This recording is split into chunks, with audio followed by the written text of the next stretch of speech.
What's up, YouTube? Timo, your CEO from ASAP Funder, and you are not going to want to miss today's video. Today, I'm going to teach you guys how to beat every single collection agency that tries to inconveniently harass you over alleged debt, utilizing the Fair Debt Collection Practice Act. So stay tuned to this video. If you enjoy my content, go on ahead and give me a thumbs up, go on ahead and subscribe, because this year I'm gonna save you a minimum $1,000 worth of collections and a possible 20 to 40 points on your credit score. So stay tuned.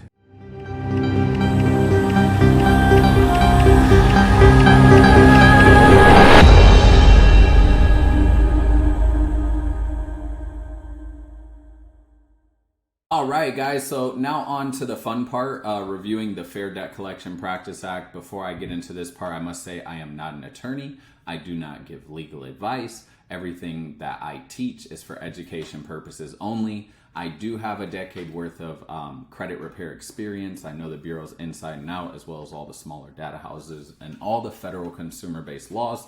So I am someone who's experienced that can consult. So we're going to lead into this Fair Debt Collection Practice Act, which is a federal consumer-based law. It's designed to protect consumers like you and I from fraudulent and abusive tactics from collection agencies. And we're going to start off with 15 USC 1692 B and C. When, where, and with whom communication is permitted. Ceasing communication with the consumer. When a consumer refuses in writing to pay a debt or requests that the debt collector cease further communication, the collector must cease all further communication except to advise the consumer that the collection effort is being stopped.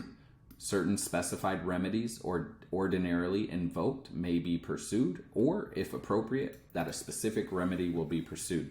Mailed notices from the consumer are official when they are received by the debt collector. Guys, this is extremely important. This is why you dispute. This is why you challenge the collection agencies, because if you don't, it will be assumed that you do owe the debt. Okay, number one. And it's called, in law, it's called acquiescence. Silence admits guilt, okay? So when a collection agency calls you, never say, "Hi, this is Timo Wilson speaking." I always pick up my phone even though I don't have collections. May I help you? May I ask who's speaking? I want to know who you are first. And if it is an attempt to collect a debt, I will say, "Please stop calling me, contact me in writing, cease and desist." Why?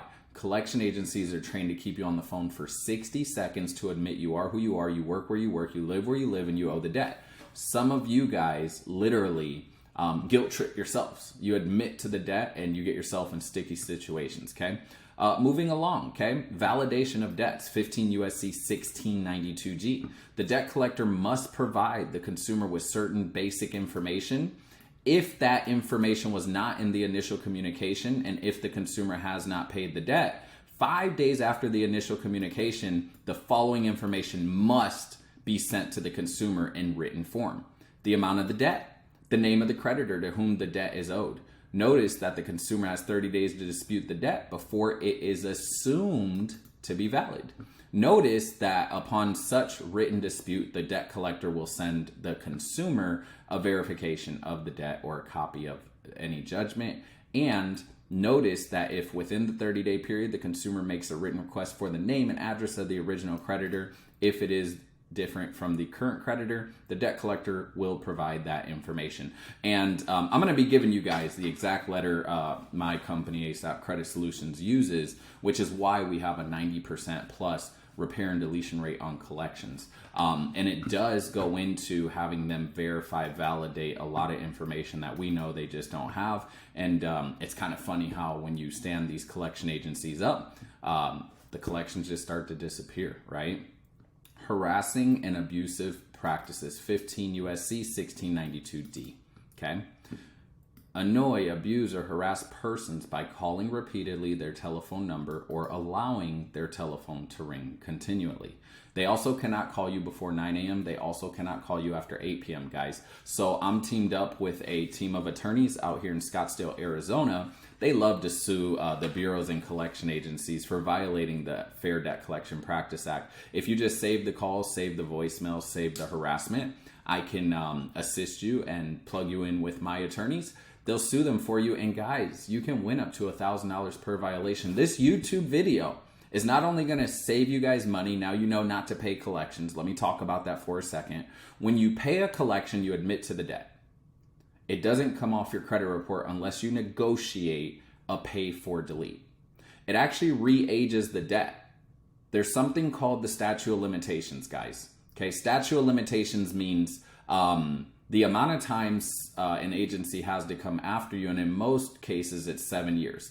Let's say you were 6 years, 10 months in on this collection. You wanted to buy a home, and they said, hey, you have to settle this debt to buy this home. When you call in and pay that debt, your 7-year statute of limitation starts over. Number one, that's what you call re-aging a debt. Number two, it doesn't come off your credit report unless you negotiated a pay for delete. And I will be doing another video to show you guys how to properly attack these collection agencies to get them to delete the item before you pay it off, okay?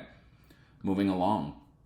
If they threaten to take any action which is not legal or intended, like if they say we're going to sue you, if they say we're going to levy you, if they say we're going to lien your home, and there's no intent to do so, it's a violation of the FDCPA, okay? Unfair practices, 15 U.S. Code 1692F. Collect any interest, fee, charge, or expense incidental to the principal, which is the original amount, obligation, unless it was authorized by the original debt agreement, your original instrument of indebtedness, that original contract, or is otherwise permitted by law. Okay? So this here, I'm just reviewing the Fair Debt Collection Practice Act, the juicy parts, okay? A debt collector who fails to comply with any provision of the FDCPA is liable for any actual damages sustained as a result of that failure, punitive damages as allowed by the court, and in an individual action up to $1,000 or in a class action up to $1,000 for each named plaintiff, and an award to be divided among all members of the class of an amount of up to $500,000 or 1% of the debt collector's net worth, whichever is less. Costs and reasonable attorney fees in such action, okay?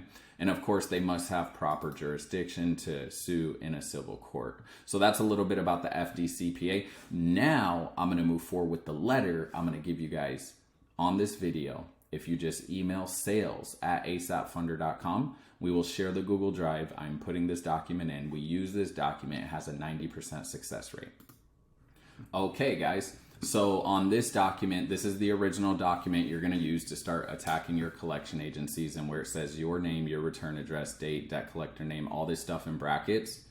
Do not type your information in. You must use a pen with blue ink, specifically because we're dealing with maritime law, okay? Land, air, water.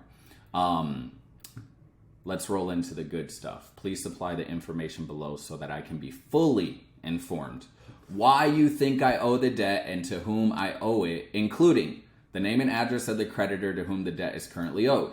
If this debt started with a different creditor, provide the name and address of the original creditor. Provide verification and documentation that there is a valid basis for claiming that I am required to pay the debt to the current creditor. For example, can you provide a copy of the written agreement that created my original requirement to pay? Guys, we're making it hard for these people. We're making it impossible, because check this out. Not only do they have to validate and verify with the consumer within 30 days, they also have to validate and verify with the bureaus within 30 days. And for them to do so within a 30-day period is almost impossible. And if they don't comply, we go on ahead and file complaints with the CFPB, which is a self-funded board of attorneys that govern the credit repair industry as well. And we complain to the Attorney General and the Better Business Bureau. Okay, we want to know the amount of the debt, including a copy of the last billing statement sent to me by the original creditor. State the amount of the debt when you obtained it and when that was. Any interest, fees, last billing statement. We're making it impossible, guys. If there have been any other charges or adjustments since the last billing statement from the original creditor, please provide full verification and documentation of the amount you are trying to collect. Explain how that amount was calculated. Explain how that amount was calculated. Tell me when the creditor claims this debt became due and when it became delinquent. Identify the date of the last payment made on this account. Now, this is the fun part. Details about your authority to collect this debt. Guys, you would be surprised what we have seen. A lot of times, these collection agencies don't have a business license in the state they are attempting to collect a debt in. And that's what this next part is about. I would like more information about your firm before I discuss the debt with you. Does your firm have a debt collection license from my state? If not, say why not. And we're gonna use this part, if they do, against them. They never answer this question, acquiescence. If so, provide the date of the license, the name of the license number, and the name, address, and telephone number of the state agency issuing the license. If you are contacting me from a place outside my state, does your firm have a debt collection license from that place, etc., etc.? And you will sign your name here in blue ink. And there's one thing I want you to add to it, a uniform commercial code. UCC 1-308. That's a topic for another discussion. All right, guys, we're running on about 13 minutes. I know some of you guys are losing focus already, but I want to thank you for making it this far. You have one of two options. You can either replay this YouTube video, type this all out on your own, exactly how I have it. You want to mail it certified mail to the collection agency, okay? You also want to address one of these as well for each individual credit bureau. Option 2, email sales@asapfunder.com, ASAPFUNDR.com. We will send you the Google Drive with an open.txt format where you can just delete, write in blue ink what I suggested, certify mail it out, okay? And before we send it to you in a Google Drive, you must like this video, you must comment, and you must subscribe, because I will be checking before I release this powerful document, as it's going to save you thousands of dollars this year. It's going to potentially, even though I can't guarantee any future results, that's illegal by the FTC, it's going to potentially help you increase your score, qualify for that home. And if you would like, if we catch them violating, we're going to make you up to $1,000 per violation. Once again, guys, Timo Talks Biz coming at you guys live and direct. Everything credit, business funding, business, economics, and law. Thank you guys so much. Have a blessed day.